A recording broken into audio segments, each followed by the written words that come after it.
Hello, everyone, and welcome. My name is Kimberly Meadows, and I am the Director of Training here at the National Association of Workforce Development Professionals. So we're so excited that you all were able to join us here today for this listening session. We thought it was very important as an organization to really bring workforce professionals, communities, agencies together to really talk about next steps. And so we kind of titled this Next Steps, How to Help Our Youth and Our Workforce Professionals Thrive After Training Program Transition. And we'll kind of go a little bit into the current landscape and how we got to this point. But this is going to be a listening session. So when I say listening session, I mean listening, but also participating. So we do have two presenters that we're going to bring to you all today. But in addition to that, we will have you go into breakout rooms to further the discussion. So we want you to hear the great things that our presenters are doing, but we also want to hear what you're doing. Our goal in this at the end is to come up with some best practices, come up with some community resources, some guidelines that you can really use to take back and implement in your area. So we're going to develop a community guide based on our conversation here today. So again, welcome.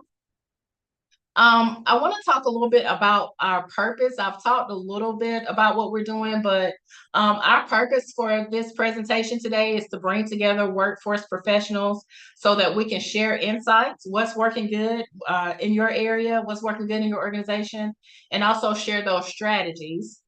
We want to hear directly, we're going to hear directly from front lines of two organizations who've really taken the charge in supporting the youth and workforce customers who are experiencing career transition. So we're going to hear kind of where they're at and some of the best practices they've learned over these last several months. We also want to create a space for you all to connect with other workforce professionals, with your peers, and exchange best practices that you're doing and collaborate on solutions. And then we want to develop some actionable takeaways. So we have a pretty packed agenda over our next 90 minutes together. So I'm going to let Alexis in a moment just talk about the current landscape, kind of how we got here, some of the things that we're hearing from our NAUDP members. And then we have Promise and Practices by our two presenters. So we have Lindsay Cale. Lindsay is from the Ottawa. Lindsay, am I saying that right? Ottumwa. I'll let you say it correctly. That's Job okay. Center. She's the center director. And you all, I was so inspired by Lindsay, the way her and her team really put together a resource fair in just a couple of days from what I understand on LinkedIn. So I haven't heard the presentation yet, but some of the resources they pull together, the organizations they pull together, they really energize and mobilize people in their community. So she's going to talk about that. So excited to hear about that. And then we have Jessica coming. Jessica is from Workforce Montgomery, and she's going to talk about their federal workforce center that they have for employees who are transitioning in their careers. So we'll have those two presenters, then we'll go into breakout rooms, and we're going to close our session today with what our next steps are going to be as an organization. So I'm going to let Alexis Franks introduce herself, but also she's going to kind of talk about the current landscape, and she's going to talk about some of the feedback that we are hearing from our NAUDP members. So Alexis, I'll turn it over to you. All right. Thank you, Kim. And good afternoon, everyone. Again, we're so glad to have you with us for this listening session. We're really here just to learn what you all as our members or non-members may be seeing in your local communities, and then how we as an association can also help support. So we're so glad to have you with us today. And really what we've seen, whether you're a member or not, there have been changes that will always happen in program delivery. And we know that there's changes in service providers. There may be pauses or suspensions or program closures that really disrupt continuity for participants. So what we would like to do is have clear communication strategies and transition plans that are in place to help you support as these things may happen for you locally in your communities. So whether it's a shift in contractor roles or funding, we really want to reflect on broader system adjustments and how we can really address changes as they're happening in your local communities. And really, our session today, Kim mentioned it before, is just to make sure that those supports and partnerships are strong and make sure that we ensure alignment with the continuing needs of our youth and for workforce development professionals across the country. So we heard you, we hear your feedback, we know you want the support. This may be some time of uncertainty for specific programs. There may be changes that may be happening in the near future, and we want to help you to prepare as much as possible as those changes continue to happen. We know if there's one thing that is definite for us in workforce development, it is change. So how we can be prepared for what that change looks like is one of the reasons why we're here today. So no matter where your program may be throughout the country, we hope this listening session really addresses this current landscape, that things are changing. How can we be prepared for that change? So feel free to take notes. If you leave with this session and you have more feedback that you'd like to provide, I'll be sure to drop in my contact information as well, so that we can continue to make sure that we're addressing specifically what you all need. Thank you, Kim. All right. Thank you, Alexis. Okay, so I am now going to stop sharing my screen and I'm going to introduce our first presenter. And I do want to let you all know, and you probably heard earlier, that it is being recorded. So you will have access to this later on, and you can definitely share that with your network or anybody else, or go back and review it as well. So I'm going to let Lindsay share her screen. And we're going to get started with Lindsay. All right. So I'm going to introduce you, Lindsay. So again, I'm super excited to hear about, Lindsay, what you all did at the Job Corps Center. Again, I found Lindsay on LinkedIn. LinkedIn is a great place to stay inspired and learn best practices. Lindsay, I definitely learned from you, and I'm so excited that you were able to come in and share with us. But Lindsay, I'll turn it over to you and let you talk us through the resource fair that you and your team put together.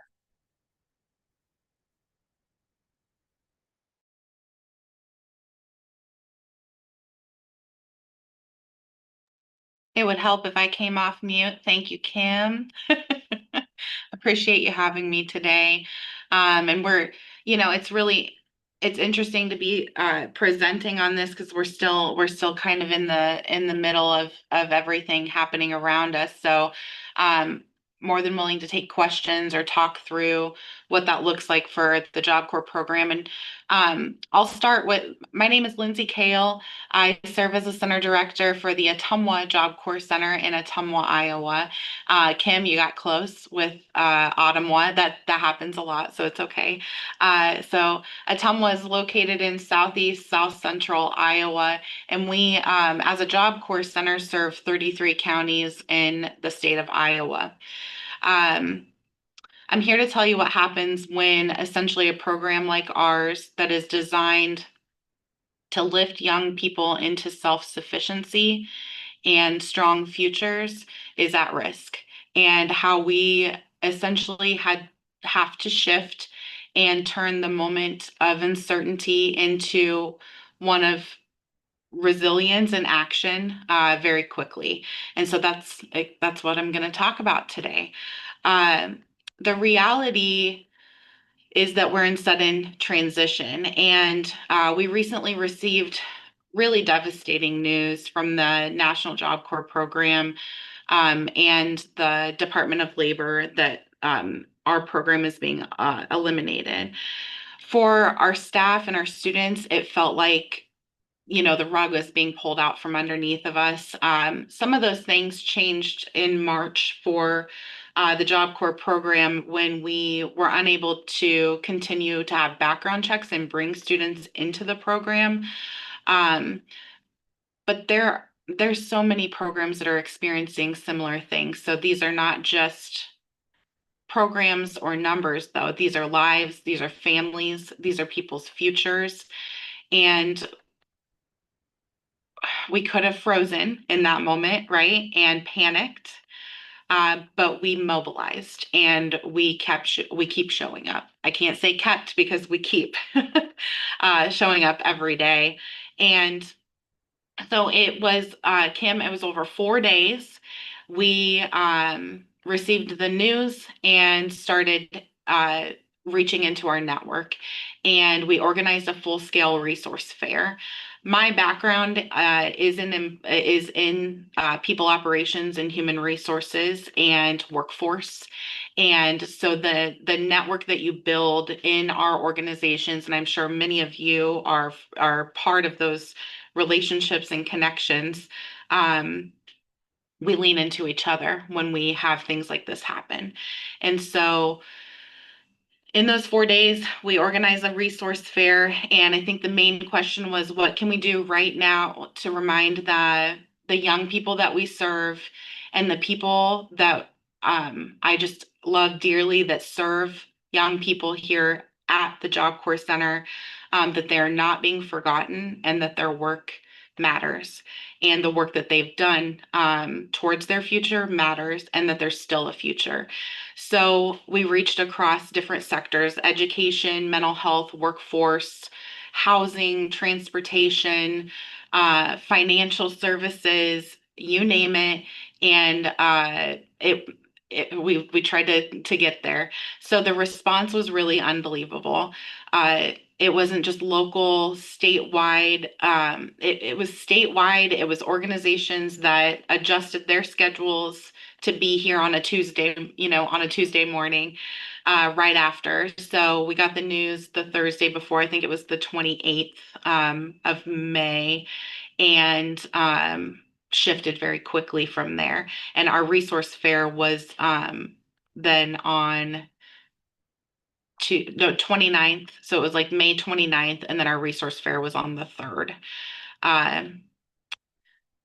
It was amazing. People drove across the state and set up to support, and that's really what it looked like. So as far as the response is concerned, this is just a quick snapshot. I could go on and talk about the level of support and kindness this community continues to pour into not only their Job Corps, but many other programs around us and in this area of the state. The turnout was overwhelming. It was beautiful. Organizations that you see listed here, and mental health providers, housing groups, churches, local banks that were offering, if you open an account, you have a special code, and we'll give you some extra cash to start your bank account. Different things that people were doing to be helpful to not only the students, but also the staff, which was just, it's been amazing. Civic leaders,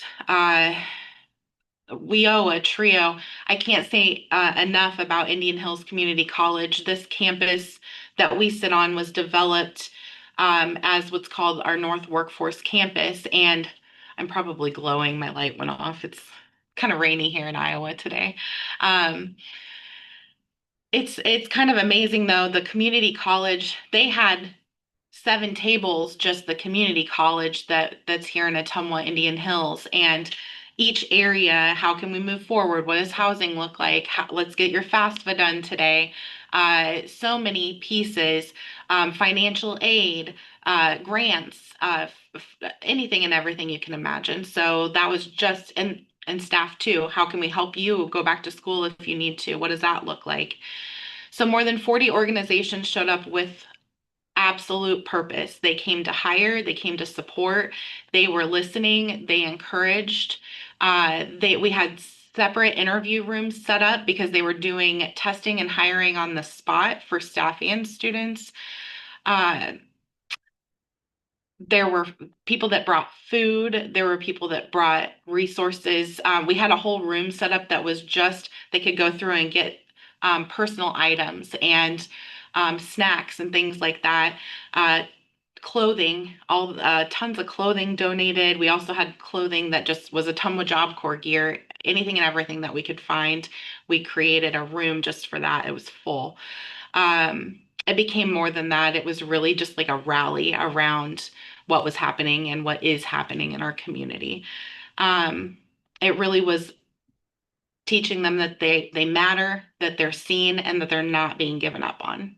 So for the students, it was really hopeful. I think it's been very hopeful. A lot of our students, we have worked with many of these organizations, including Shelter and Services, the universities, definitely the community college, but local employers like JBS.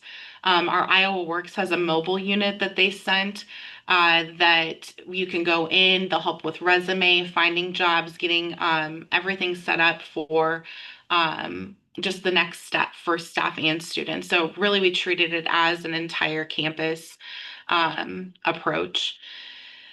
Others got connected to mental health resources, housing, steps that they hadn't really had to imagine yet. Some of our students maybe were newer in their program. For staff, it was a reminder that their work isn't in vain, that we see a community that values what we pour into our students and the local workforce with these students. We were reminded that really, while something may be ending, it doesn't mean that our mission has to. And so I guess the next couple of things are really just like what we learned, right? So what we've learned and what we're still learning every day, because we're still showing up and we still have students on this campus. And we're currently under what's called a temporary restraining order because there's legal action now that's kind of paused this pause in our program. So it's a very interesting place to be. And we're just trying to do the right thing for our students. So I think there are 4 things I would just give you as far as what I've learned just through this process. One is speed and purpose matters. And so when a transition happens, whether it's a layoff, a closure, your program shifting or changing, speed and coordination is everything. And it doesn't have to be perfect. Just move forward and lead the best that you can, especially in something that's really unprecedented. Leveraging relationships. Number 2, our existing relationships that we've built over years, whether it's with the organization you're currently in or previous, your network is so important. And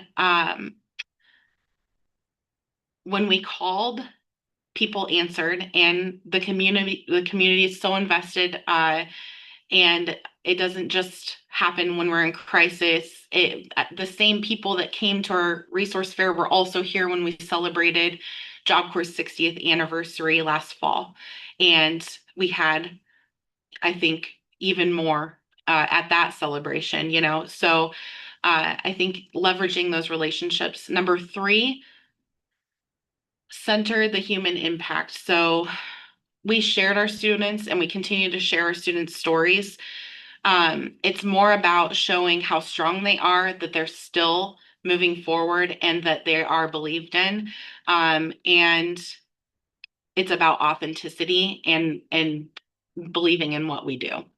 And then the last thing I would say is that visibility builds trust around these resources and these type of things that we're doing in crisis, right? So sharing updates on social media, staying engaged with your stakeholders, making sure that people see the good that's happening. Visibility and momentum has been the key. As far as moving forward, we're working with regional pipelines, apprenticeships, hubs, the local governments. There's different agencies helping, like Iowa Works, like our One-Stop American Job Center, and so many organizations, people from state legislation, our contractor, our operator, incredibly supportive.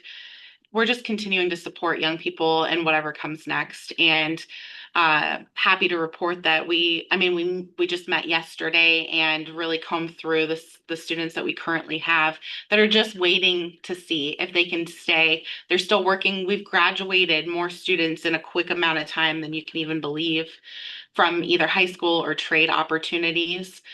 And it matters because students say things like, I do feel like I have a plan to move forward. And parents say things like, now I know my child has a way to move forward and they're not as concerned or as scared when something like this happens. And I think our staff saying things like, we still are helping people change their lives. We're still helping them move forward, and we're going to show up no matter what happens. Um, excuse me. So this means try to thrive in transition. Don't try to erase the challenge. It's not going to go away, but try to rise and have courage and collaborate and continue to care, even when it's hard, because it will be, and it has been, and it is every day. And just thank you. I'm so thankful to the partners and the folks that continue. It's really busier now than I think I've ever been because people want to know that our students are okay. People want to know that our staff are okay. But again, we're in a spot now where we're just waiting. So thank you for reaching out, Kim, and I appreciate the opportunity to share what it's looked like here. Uh, and it still looks like here. It's really we try to say today. I reminded staff to just try to find one positive thing. Try to find one positive thing today, and they started saying them out loud. And there's nothing more encouraging than a group of people that are like, "We can do this. We got," And people are just so resilient through this experience. It's taught me a lot, but really just trying to be the calm in the storm sometimes too. Awesome. Thank you, Lindsay. And if you want to stop sharing your camera, I think we have a couple of questions. So feel free, if you have a question, you can type it into the chat box. But I also see, Tony, you have your hand raised. So Tony, if you want to take yourself off of mute, if you had a question or a comment for Lindsay. Yeah, I'm pretty familiar with this. I've been working in Job Corps almost 30 years, and I've been a center director at multiple locations around the country. I'm sort of semi-retired doing the marketing PR. And I absolutely want to tell Lindsay, hang in there. It's going to get better. The restraining order was held yesterday. They're going to postpone it for another week. And I do have insight that there are folks who are optimistic that the judge is going to allow this to continue. But that's one person's opinion. But what I will say is I also serve on workforce development boards across the state of New Jersey. And the important thing is to utilize those workforce development boards effectively. So we are working extensively with the workforce development boards throughout the state of New Jersey. And because we have a significant number of people who are homeless, and, and this impact on the phasing out or closing out of Job Corps has more than an impact on the students. You've got students that are homeless, students that have come out of foster care, students that are scared. But we have a collective, and that collective through the Workforce Development Board system in every state has really come together in terms of looking at supporting for healthcare, supporting for housing, supporting for many of us, they didn't even have bags or luggage to be able to pack their stuff if they were going to have to leave the center. I remain guardedly optimistic we're going to get through this, but we're only going to get through it through the collective. And that collective is the synergy that's created through the various associations that are connected to Workforce Development Board professionals across the country. And the big thing to do is call up your congressmen, call up your senators, make noise, send letters. If anybody needs samples, I have a ton of samples I would be glad to share. It's not a done deal. My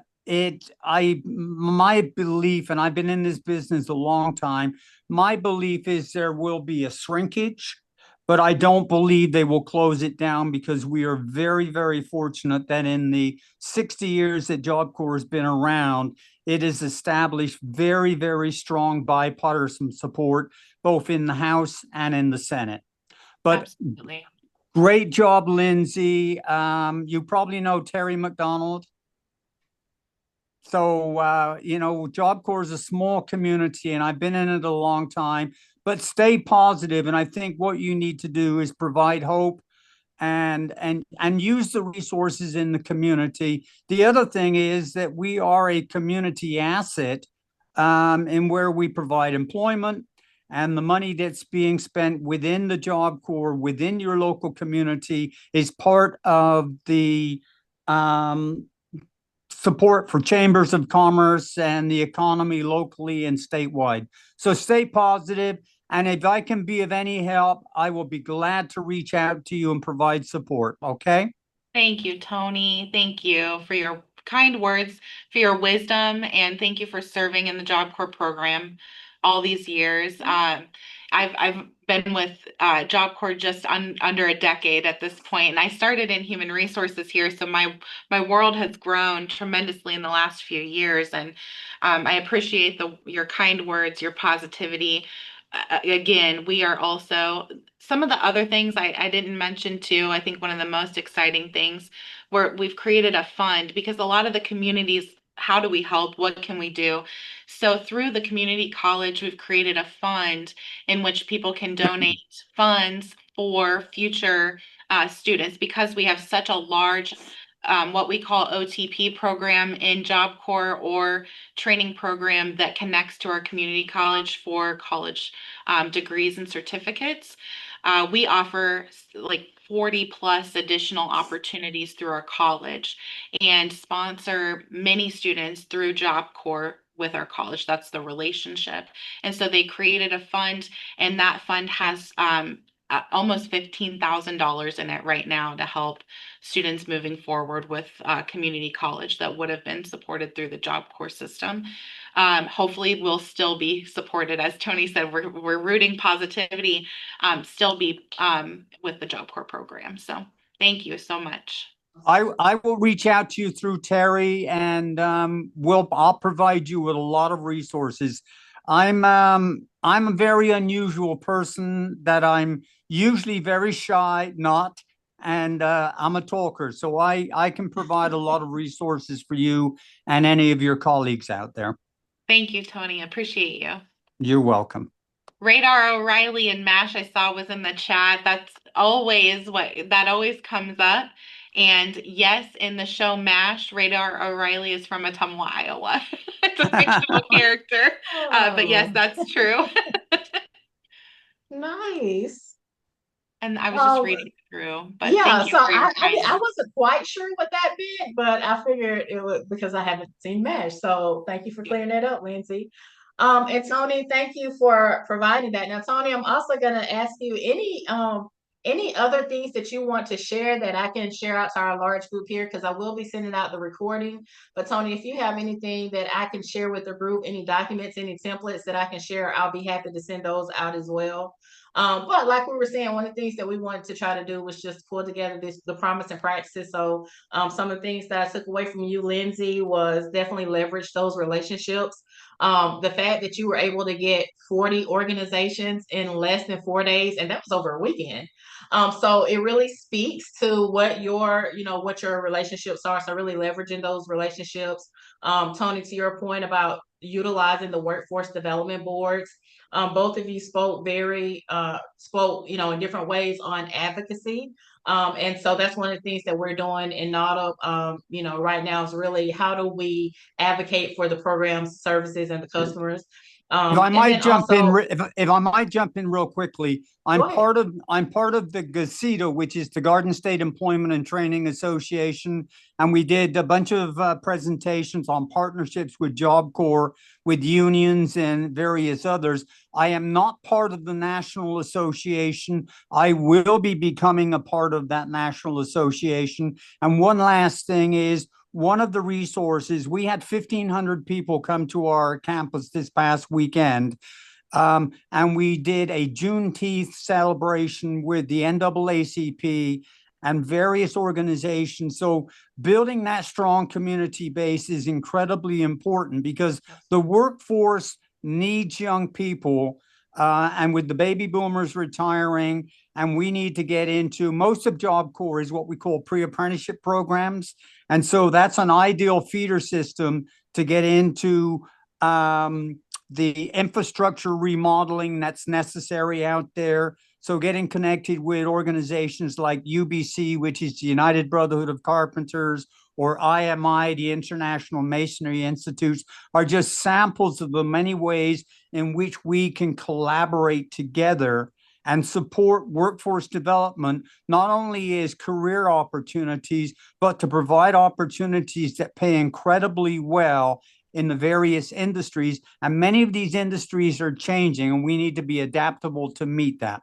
I'm going to zip it up right now because I'll take over the meeting, and you don't want that. No, it's a listening session. So listen, that is what we're here for, to learn from each other, because nobody has all the answers. The way we get better is to learn from each other. So I appreciate that. I'll put my information in the chat room. Okay, perfect. Thank you. And then one of the other promising practices that I thought that was amazing, Lindsay, that you mentioned was the fund that you all created that has now gotten up to $15,000. So what a promising practice. So, as people and organizations who may not have been able to participate in the resource fair, but they still want to contribute, they want to be a part, to have that fund set up. So, we're definitely pulling all this together. And that's going to go into our community guide that we're developing. But thank you, Lindsay, for sharing that information with us. Any other questions for Lindsay? Feel free to take yourself off of mute, or you can type it into the chat box. Kim, I'll also tell you too, there's organizations that, like you said, couldn't be there or needed to maybe vote on helping and supporting students, like our local LULAC. We also had our local Rotary clubs were interested in helping. Some of those organizations, United Way, so many partnerships that are so important. So, and Tony's right. All the local unions and what they were all here. So I mean, it's much different scale here, Tony, in Ottumwa, Iowa. Our population, where we would definitely be a rural center. We sit in the middle of a cornfield. But we're part of something that's really amazing for the state and for our young people. So thank you again, Kim, for having me today. Yeah, absolutely. And I was also thinking, as you were saying that, how special the young people must have felt coming into that resource fair, seeing all the resources that are available to them and the people that took the opportunity to come out to show their support. So, that definitely had to be a good feeling, not only for the staff, but for our youth as well. So thank you for sharing. All right, that's all like we have any other questions for Lindsay. Marcia, I see you say, well, the presentation, Lindsay, I think they want a copy of the presentation. So Lindsay, if you send me the presentation, Jessica, I already have yours, and I will send that out along with our follow-up video. All right, so at this time, I will ask Jessica if you will go ahead and start sharing your screen. So Jessica is with the Federal Workforce Career Center. She is the Deputy Director of Workforce Services and Workforce Montgomery. So Jessica, I will turn it over to you and let you tell our audience about all the wonderful work that you all are doing to support our workforce professionals.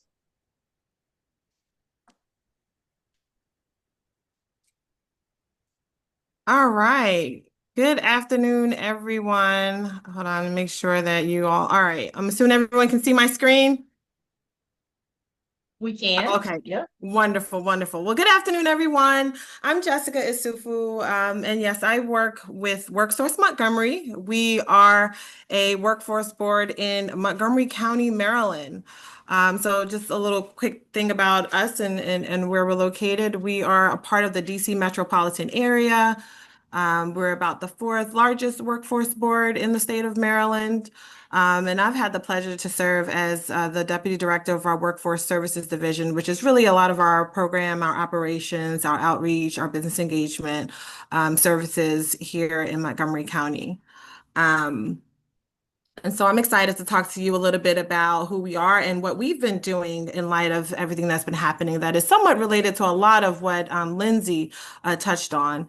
So our role as a workforce board, which I'm sure many of you understand, is really to serve as the lead fiscal agent and workforce organization for the county.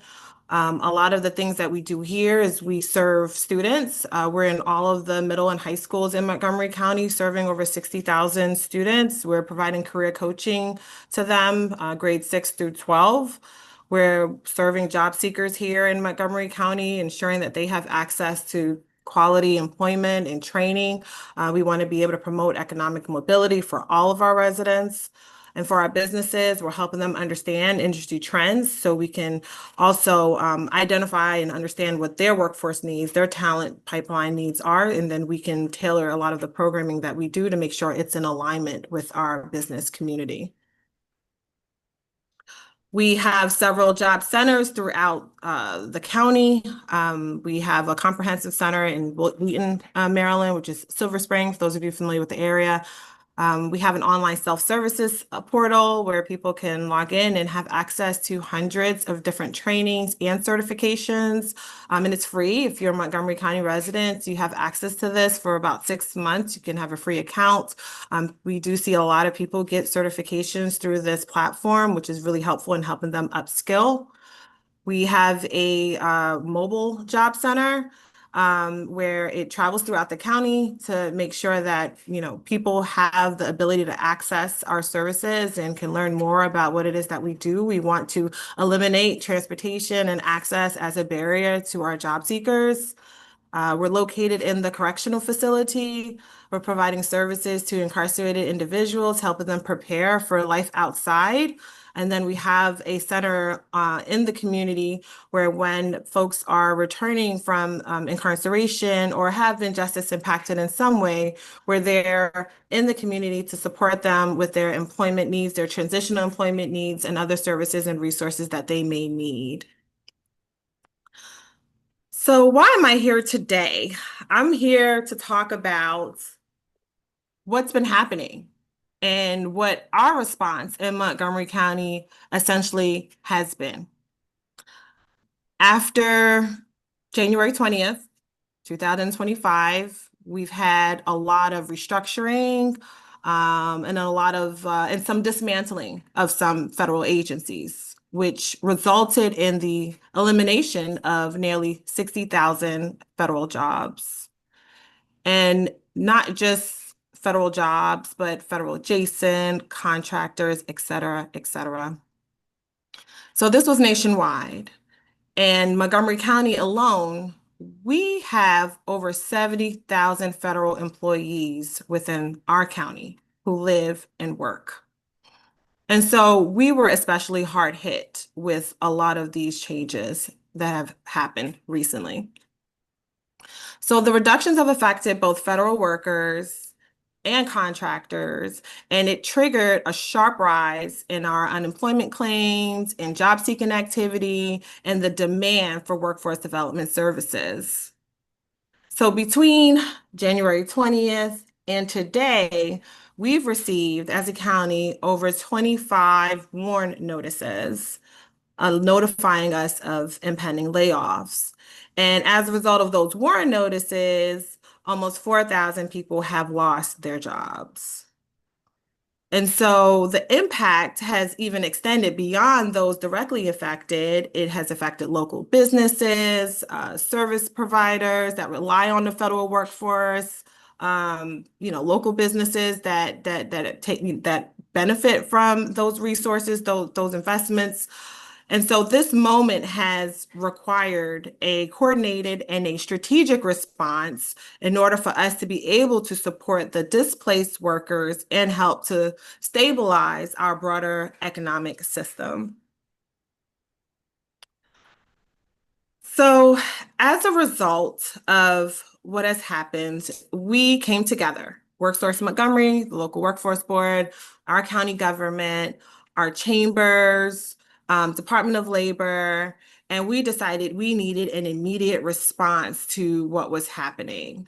We needed to have a strategic, centralized resource hub for impacted job seekers and employers. And so that was the birth of Mobilize Montgomery, which was an initiative that we put together where we come together on a regular basis. We created a centralized hub where information and resources that were available to those that are impacted would be available so that we could streamline our communication and the different things that were happening. Because something like this happens. Everybody wants to help. Everybody wants to jump in. So like, I'm doing a job fair here and I'm going to do this event and then I'm having this resource here. And it was just, we needed to be coordinated because we wanted to be effective and we wanted people to have a place where they could go and say, all right, I know what my next step or move needs to be from here.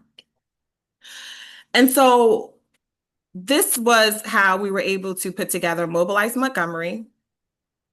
And some of those resources that we were able to initially provide was assistance with people accessing their unemployment benefits. There's a professional assistant outplacement center that already exists, Department of Labor, where they do career counseling and job search activity for people who may have more experience and need assistance with getting placed into employment. We're able to provide people information on how to utilize our state system, Maryland Workforce Exchange, which is a job platform, right? Because a lot of people we came into contact with, they hadn't applied for a job in a long time. They had been in their role for a very long time. Maybe they hadn't utilized any of these services. So being able to familiarize them with that, familiarize them with Skill Up Montgomery, virtual workshops. We also tailored our workshop offerings to target the people that needed those assistance. So like one of the things we had to do was, for many of you have worked with federal workers, you've seen their resumes. How do you convert your resume to a non-federal resume so that you can increase your chances of, so you can explain, right, and how your skills are transferable into the private sector. Job fairs that were tailored specifically to people who were impacted. We needed to come together and provide those things. Virtual career coaching and Google Career Dreamer. Not sure if how many of you are familiar with this tool, but it's a tool that allows people to kind of plug in what their job is, and then it maps out for them different opportunities that they could transition to, because that was a lot of what was happening, especially with our international development workers. It's like, what next? What can I transition into? So these were some of the supports that we were able to pull together as part of an immediate response to our federal workforce crisis. But we realized that there was a need for long-term solutions, because we needed to respond immediately, but there needed to be something that was going to be long-term, something that was going to be sustained and strategic in order to address the long-term workforce needs of the federal sector. And this is what came about of those conversations, the Federal Workforce Career Center, also called the FWCC. The Federal Workforce Career Center is essentially, it's an initiative that came out of our coalition from Mobilize Montgomery, where we realized we needed to have more action and something more sustained. And so it was an initiative designed to support our federal workers, or those that are federal adjacent, and those who have been impacted by the restructuring and the job cuts. And the goal was to tailor employment services to help them be able to transition into other opportunities. And so by offering some of these services, targeted career coaching, executive career coaching, federal to private sector transition support, advanced resumes, helping people navigate social media such as LinkedIn, providing professional headshots, doing some targeted job matching, professional events, different things that we provide, entrepreneurship support, access to in-demand certifications. These are things that we recognize were going to be necessary and needed if we were going to assist our job seekers with being able to transition, whether it's into the private sector, whether it's into state or local government jobs. We needed to make sure that we had a center and that we had resources available to be able to provide that.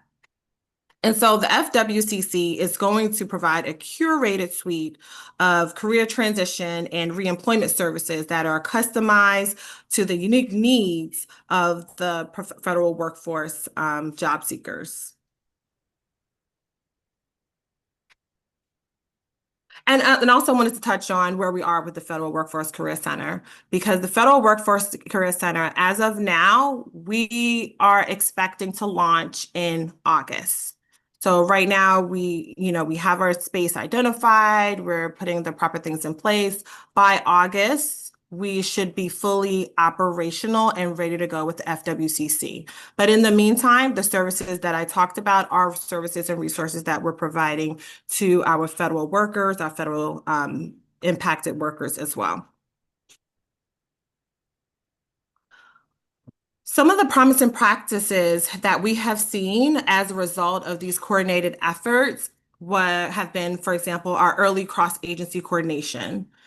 So a crisis like this happens, and Lindsay talked a lot about this, like in her presentation, when, legislation changed, things happened, and they had to rally and get the community together in order to coordinate this fair to provide services and resources to the young job seekers.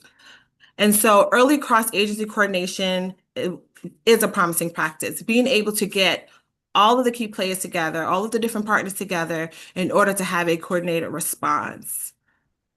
Being able to have your community partners integrated into this model is also a key promising practice. The FWCC is going to be a largely partner model. We're going to partner with some of our community organizations that provide different services. For example, we talked about entrepreneurship training. We talk about executive coaching. We are going to rely heavily on a lot of our partners who do this well and have experience of doing this, especially for this group, and bring them into the fold to be able to make sure that we're providing these services to our job seekers. Centralized intake system. And so, as I mentioned earlier, the coalition, we came together. FWCC is born out of that. And so we're going to have a centralized intake system. There's going to be a place where if you are a federal worker or you a contractor or somebody that's federal adjacent and you were impacted, you have somewhere to go, and then we can help map out how we can support you, where you need to go from there. And then something that was really major was that in order to secure the funding for the FWCC, we leveraged the data. So we were able to get access to the data in order to make the case to our county council to say that this was a need. We needed to react, we needed to act, and we needed to act quickly. So what was the data? Data from federal workers that have come to the Mobilize Montgomery work site saying that, they need services. We had a section on the website where people could request services. Job fairs where people came and identified themselves as being impacted and were able to tell us what it is that they needed. People coming through the AJCs and requesting services, being able to record and utilize that data is what helped us to be able to go in front of our county council, who are very supportive, and be able to say, this is a need and something that we need to respond to quickly. And this will allow us to really have resource alignment across our systems, which is something at WorkSource we've been doing. We've been doing things like community asset mapping out all the different resources and community partners that exist within Montgomery County and having them on our website so people can come and say, I'm looking for this service, and they can go and they can find it. So aligning our resources across system. We also have a platform called Atlas, where we're able to have a electronic referral system across our partners. So by centralizing the data, that is important in allowing us to be able to refer internally and externally using a unified system. Regional resource mapping and gap analysis is also something that we are able to do in order to help really refine our services and our network. It's all a part of our system building. And that's it. Any questions? Hi, Miss Jessica. Let me tell you something. I live in DC, Montgomery County. I'm clapping it out. I am clapping it out from BOCO, because from day one, y'all been on point. I like the, to your leadership, the county exec, Governor Westmore's leadership. Y'all have been on baby, out of all the jurisdictions. Yeah, Thank that's you. it. Yeah. Appreciate that. Thank you. Thank you, Marcia, for sharing that. Any other comments or questions for Jessica? Jessica, thank you for that information. One of the things that I took away, or not even, I took away a lot of things, but coordination is key. And you all have really showed how, even from that centralized intake system, just showing how not only to have those partners, but make sure that they're coordinated as well. So everybody's not doing the same thing and reinventing the wheel. And, everybody's trying to do the resource fairs and the job fairs. So love how you talked about the coordination part of that. So I see Tony has a question. So Tony, I'll let you go first, and then Marcia, if you had another question. Well, mine is not so much a question. Number one, great job. I actually spent a year in Maryland, was the director of the Woodland Job Corps. But one of the things that, and just in terms of general for workforce development, what we need to do in terms of a national system is take note of the organizations that have a footprint across the entire country. Let me give you an example. GAF Roofing. They are a manufacturing company that builds roofing materials. They're the largest manufacturing company in the world for roofing and roofing related products. They have a huge collection of resources out there. But what they're doing to support their process, they've created a roofing academy. It's based in Parsippany, New Jersey. We actually had our female students in Job Corps featured on Good Morning America, teaching non-traditional people going into the non-traditional area of roofing and roofing products. And that is just the tip of the iceberg in terms of getting connected with these national organizations. That's one of the things I do. I make connections and I make partnerships. And I've got one right now that are the second largest do-it-yourself or home improvement program in the country. They are teaching, one of their subcomponents is teaching how to install gutters. They came and did a presentation to our students, and they asked our students, how much money would you like to make? And they started talking, well, $30, $40 an hour. And they said, no, you're thinking wrong term. How much do you want to make in a year? And he said, if you have a good work ethic, you can make at a minimum $110,000 to $150,000 a year. My students went crazy. And so what we need to do is understand the elements and barriers for young people and people in general to be able to go out there and overcome the poverty barrier and that minimum wage stuff where they go in. These are the key skill sets that you need. So anyway, I told you I'd take over the meeting. I got to shut it up. But Jessica, great job. I really enjoyed my time when I was in Maryland and DC. You're doing a great job. Thank you. Thank you. Thank Jessica, you, Tony. I'm gonna be quick. Thank you so much for so Jessica, what just out of curiosity, just for my information when I share with my team, what challenges have you seen? I like what you said that you had to get them to think about one page to one, but I want to hear about the interviewing part, because a lot of those people, they just got in the job with the SF-171. You're talking about the ones who've been in the government for a long time, and then they have to transition out. Then they have to learn how to do keyword, password, tracking system, and all of that. So can you talk a little bit about the challenges that you've been seeing with some of your applicants? So in terms of the federal impacted people we've been seeing so far, some of the challenges? Yes. Well, some of the challenges we have been seeing off the jump have just been pretty much what you were saying. People who've just not had to look for a job for a really long time. A lot of people went into the federal government thinking that was it, right? Like I'm going in and this is where I'm going to be, hopefully until I retire. And there's mobility within the federal government, right? And so a lot of people who haven't had to look for jobs for a long time. And so having challenges with updating the resume, because you need a resume, right, to apply for a job. Being able to interview, right? And practice interviewing because you haven't had to do that for quite some time, or interviewing for, non-federal jobs, right? And so being able to navigate that. The biggest things I've been seeing really, Marcia, is people are in shock. People are still processing. People are grieving. People are confused about what to do and where to go. And that's really the biggest thing. I mean, our workshops have become pretty heavy, with people who have been impacted and really just trying to figure out, what do I do? What do I do next? Where do I go? And so those are some of the challenges that we've been seeing. And so we're just trying to provide a solution to respond to this problem because it's bigger than just the federal workers. These people live in the county, like people are putting their houses up, they're losing their homes, they are moving. In Montgomery County, it's an economic issue because you don't want to lose all these people in the county. So yeah, it's a lot. Thank you for that. And how I know that one more thing about the interviewing process. I bet you that part has been challenging because, like you said, they haven't had the interview like in a very, very long time. And my heart goes out. And I always tell people too, Jessica. So are you suggesting there?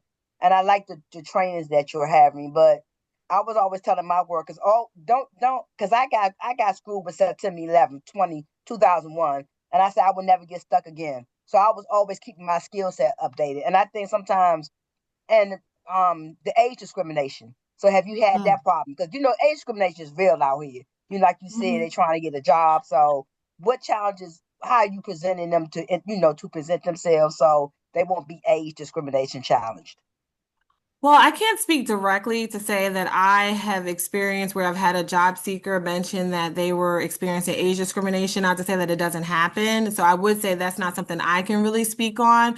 But I do know in terms of what services we're providing is really just helping people how to brand and market themselves and how to, I hate to say the word sell yourself, but like really market yourself in a job interview to land that job. We do have partners though, like we have one partner that specifically works with, and we say, older age-friendly folks, and they provide a lot of workshops and a lot of tools and a lot of resources and advocacy for people who may be finding it challenging to find maybe that next opportunity or that last opportunity before they're able to retire. Thank you so much. Thank you. Thank you, Marcia, for that question. Larry, I see you have a question, and then we'll go to Sherelle. Well, I just wanted to first of all say that the speakers have been so inspiring. We're so depressed by all this news in our field, and Job Corps, which has done so much good work, and the workforce system in general, to have it gutted like this is just really kind of unbelievable. Just a couple quick things. I've been in this work since God invented work, so I just wanted to give you a little historical perspective here. One thing is that the workforce development system, I don't think, plays strongly enough in the political arena. Not that we could have stopped what happened, but I think that when I talk to people running programs and I say, has your city council person ever visited your program? Do you know the staff of your state representative? Do you know the staff and the state senator from your area? We just tend to want to do the work. But politics will determine whether you'll be around long enough to do the work. So every workforce program needs to have a political plan to reach elected officials and to prove to them the validity of this work. And your strongest allies in this are the employers who've been very satisfied by your services. So if you can encourage them, because these are the people, after all, who fund the campaigns of the politicians, if they can become a spokesperson for the system and the programs, that will help carry a lot of weight. I have seen in the course of my life sometimes when assaults by ignorant politicians on our field have actually been fought back against and won by mobilizing the programs and our program alumni. All those people that you help get jobs, we need to engage them and encourage them to connect with their local elected officials. They're living proof that this works. So I just wanted a couple quick things. Some other things in terms of job search that I haven't heard mentioned, but maybe people are doing it. One is we need to think about introducing the idea of people of starting their own businesses. A lot of people are in job search that actually have very strong entrepreneurial qualities and could be running businesses. And when people think about starting their own business, they think about some big, complicated thing. It doesn't have to be that. It can be a sole proprietor. You can be a social influencer. You can do a lot of things without having a brick and mortar big kind of thing going. And if you work with your local small business development center, so they will develop a fast track for laid off employees to be able to start their own businesses, or people who've been thrown out of programs like what happened with Job Corps. You can get these entrepreneurial efforts up and running in record speed. I've already done that in some places, and it's amazing how much, when you have mentors involved and you have people who will talk to funding sources and know how to secure loans, how fast that can all occur. And one other thing that's left out of the conversation in workforce development that we are not using as a model that is really growing around the world are worker-owned cooperatives. So this is a group of people who come together to form a business where there are no employees and employer, there are just worker owners of the business. Worker-owned cooperatives, there are thousands of them in the United States. There are millions of them around the world.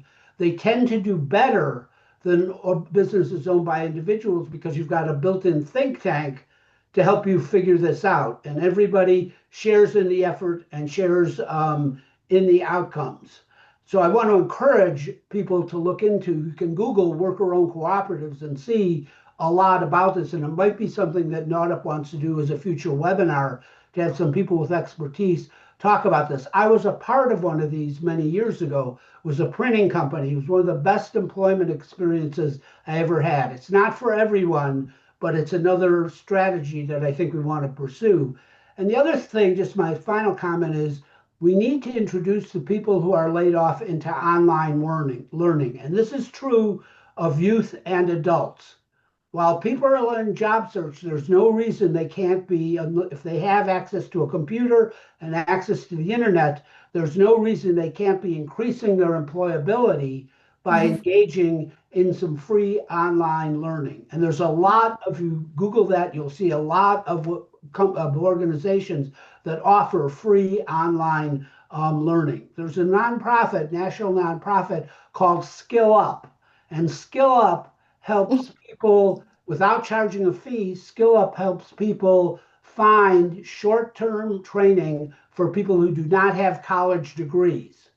So check out their website. I don't have any connection with them whatsoever, but I've heard very good things about them. So I just wanted to share this. But above all, I just want to say the fight back is so impressive and so important. And thank all of you that are putting out this effort to keep helping the people that we want to serve. So if I could just quickly respond to Larry. Thank you, Larry, for things that you said. And so a couple things in terms of being in good partnership and relationship with your elected officials, I think is something that we've done very well here in Montgomery County. And I mentioned it, earlier, that we wouldn't have gotten that funding with that FWCC if our county council members weren't so aware and involved of the work that we do. And they are very involved, especially our county executive. They actually come to the job centers and they go to the jails and things like that. So I agree with what you're saying about being very involved with your elected officials, your state reps, all of them. We had a meeting with a delegate yesterday about, how can we expand and let more people know about the resources that are available. And when you stated about entrepreneurship, very critical. So, because that is actually one of the partners, one of the things we'll be providing is how do you then, instead of going back to work, how do you take your skills and experience and start a business? And so partnering with our local small business development and all of that is going to be something we'll be doing as part of FWCC. And I'm glad that you mentioned Skill Up, because we have Skill Up Montgomery, like I mentioned, which is online training that we are providing to anybody in Montgomery County can access it. And like you said, be able to, while you're looking for a job, you can increase your skills, your certifications, and your training to help you become more employable. Absolutely. Awesome. Thank you. Thank you, Larry, and thank you, Jessica, for that response. We appreciate it. Again, we're right now, we got all these promising practices. I know Alexis is taking great notes over there, and we are going to have oh my goodness, this guy is going to be so amazing. Martin, I see you have your hand raised. Chanel had her hand raised, so I'm not sure if you left, Chanel, but Martin, you can go ahead with your question, please. Okay, good afternoon. Sorry, I'm from Indiana, Northeast Indiana. I am a former career advisor for one of the centers for I'm sorry, my brain is not working right now because this is a lot of information to take in, and I'm getting like really excited about all this. So I'm a former career advisor for Work One. It's located in Northwest Indiana. My main goal was to help employees, former employees, find jobs or people find new skills in order to upskill themselves to do better at their current job or to get a better career. Now, touching on what Larry stated, I do agree with him completely. We need to help with more online trainings, but unfortunately, in my experience, technology has not been a friend of many people. There are many people that I came across, both young and old, who had what I call a technology disability. They had little to no experience with using computers or even the internet as a browser on a computer. So it tended to scare, the bejesus out of them. And they would have refused to actually apply anything towards that. So it kind of made it harder for myself as a career advisor to assist them better with that. So as a career advisor, I went out on my own because I found that there are a lot of tools, there's a lot of skill up programs and possibilities that are out there online that are available to everybody and anybody. But I think the problem is there's not enough education prior to them being employed or later on unemployed, unfortunately, to allow them this ability to transition from being what they are used to doing to something new or something better. On that note, I noticed that once I heard Job Corps, which I actually attended a Job Corps center in Morganfield, Kentucky, some years ago, how important that program is. It still is, even if it is on pause. I believe that it has become somewhat of a kick to the knees of the American workforce. With that being said, the education system that we have, unfortunately, does not allow for many students to have aspirations any further than what they are told by their family or friends or their local government, because that is what's needed at that time in that location. See, where I live, our main our main job market are the steel mills, basically manufacturing plants,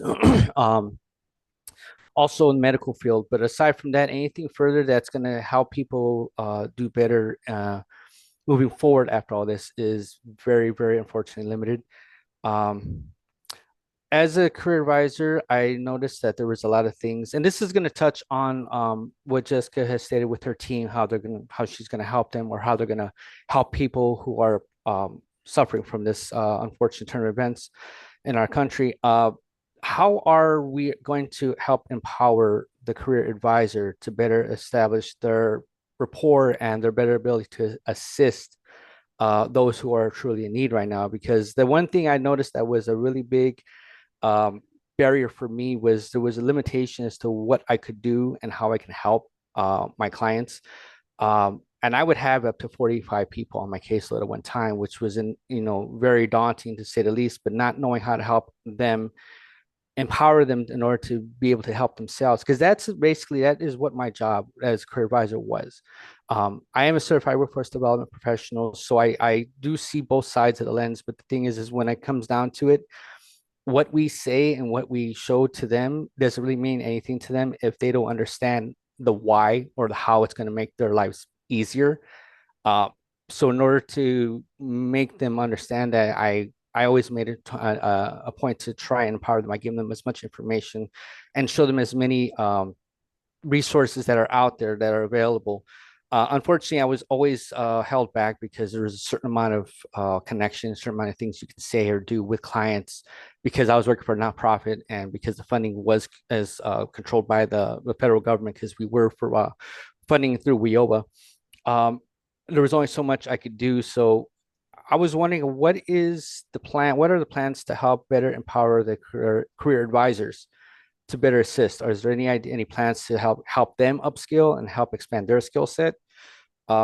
Because I think at the end of the day, they are gonna the people who are looking for assistance are gonna look at us, career advisors or even workforce development professionals, to give them some kind of glimmer of hope as to there is something at the end of this big dark tunnel that we're looking down right now.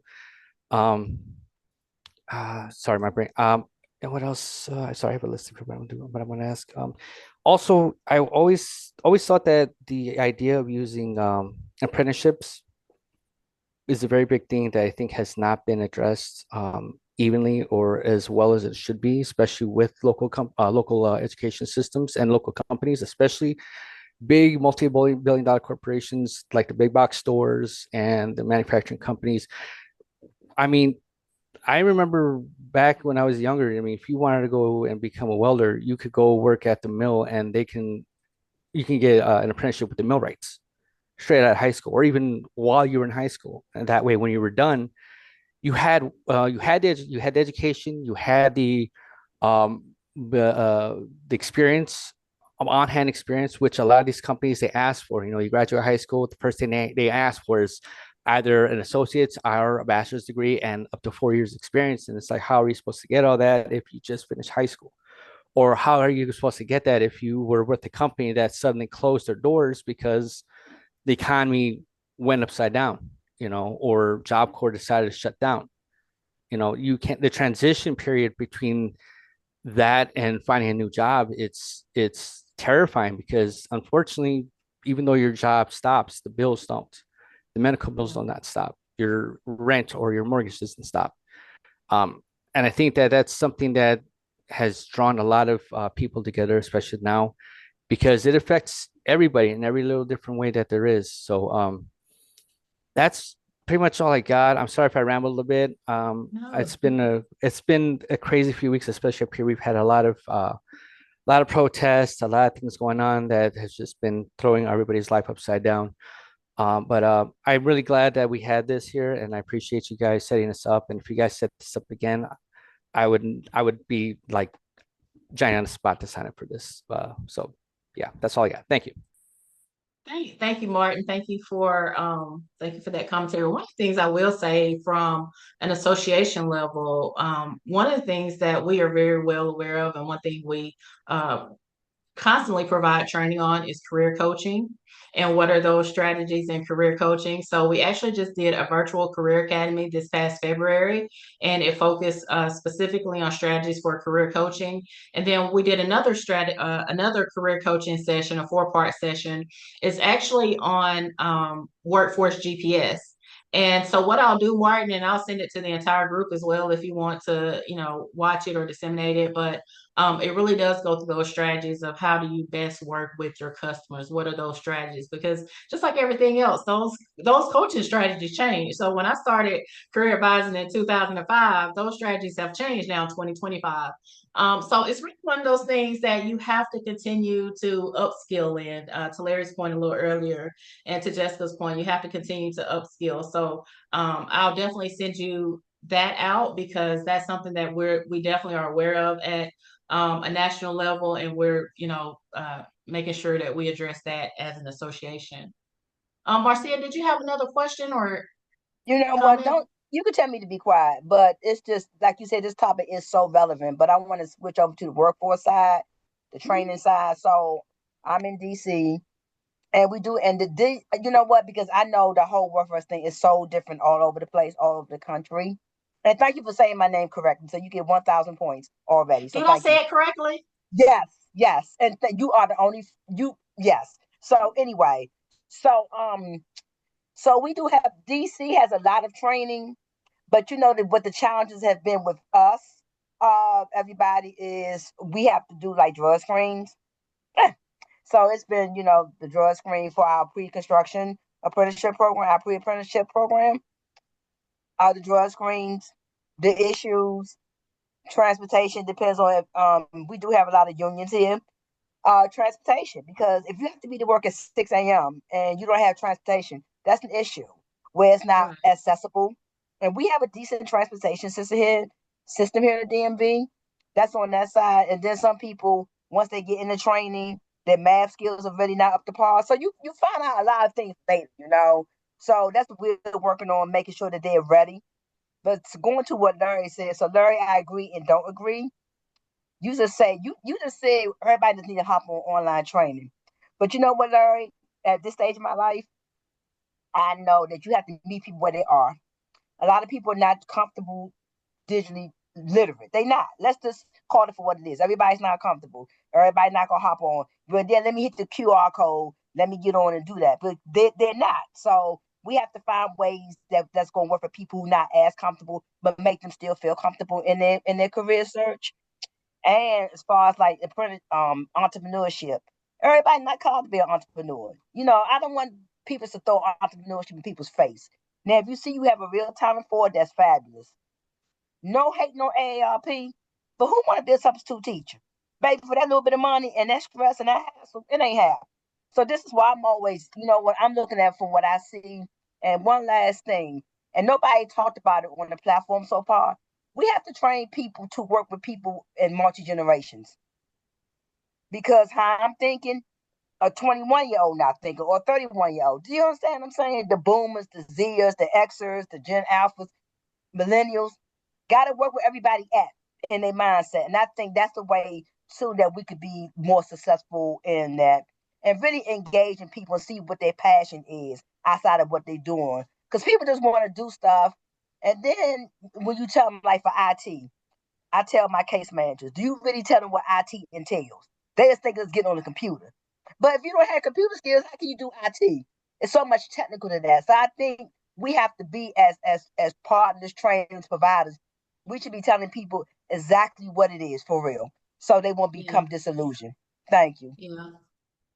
And I think also to Larry's point, I think we were more having the discussion of giving options, right? So sometimes it's not even an option. So no, not everybody will do entrepreneurship, or not everybody's gonna, do online learning. But just to, sometimes to make sure that's offered as an option for people who that is a good fit for.